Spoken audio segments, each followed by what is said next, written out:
Alors ce qu'il faut comprendre, c'est que les 15 mètres J, c'est l'équivalent des TP52 de 1910.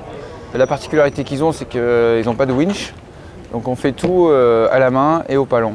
Et en gros, tout est dur, jusqu'à 15 nœuds de vent, ça va à peu près. Au-dessus de 15 nœuds de vent, ça devient très compliqué.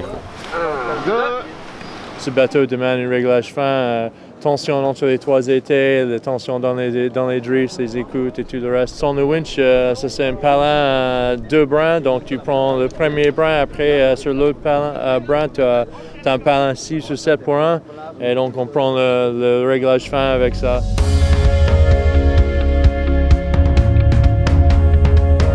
Les empannages, quand il faut rentrer la grand voile, ils sont parfois à 5 ou 6 derrière et ils se donnent à fond, même à la barre.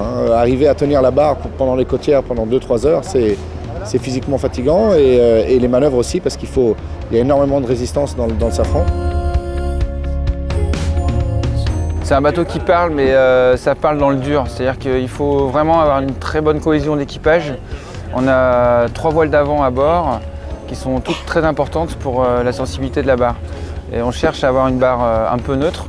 Le truc important avec ce bateau après, c'est d'arriver avec un équilibre entre les 3 voiles parce que si on boit un beaucoup et l'autre pas trop, ça ne marche pas. Mais si on arrive avec toutes les voiles plus ou moins pareilles, ça marche vachement mieux.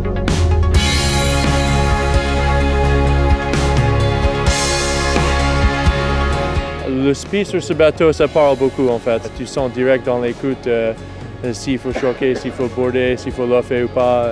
Comme c'est des bateaux en bois, on ne peut pas border comme on borde sur les bateaux en carbone, mais ça nous rappelle un peu le b.a-ba de la voile. C'est réactif, c'est cash, quoi.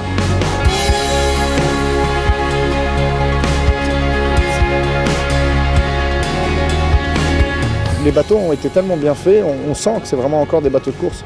On le sent vraiment, il y a les vitesses auprès sont assez incroyables pour un bateau de cet âge-là et les angles aussi, donc c'est vraiment une sensation de course qui est intéressante. Pour moi, c'est un vrai bonheur de naviguer sur ces bateaux-là. Je les regardais quand j'étais petit dans les livres que je pouvais avoir chez moi. Tous les gars que j'ai amenés avec moi